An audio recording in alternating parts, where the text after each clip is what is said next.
भोंडला हा महाराष्ट्रातील नवरात्रातील एक पारंपरिक खेळ आहे. हा खेळ मुख्यत्वे स्त्रिया आणि मुली नवरात्राच्या दिवसात संध्याकाळी खेळतात. अंगणात किंवा देवळात हत्तीचे चित्र किंवा रांगोळी काढून त्याला भोंडला म्हटले जाते.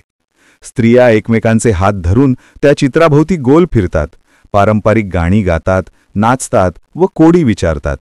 या खेळात भक्तिभाव, आनंद, गाणी, नृत्य आणि कोडी यांचा सुंदर संगम दिसतो. हत्ती हा संपन्नतेचा आणि समृद्धीचा प्रतीक मानला जातो. त्यामुळे भोंडला खेळ हा समृद्धी आणि मंगलकारकता मिळवण्याचा उत्सव आहे. गावोगावी वेगवेगळी गाणी प्रचलित आहेत.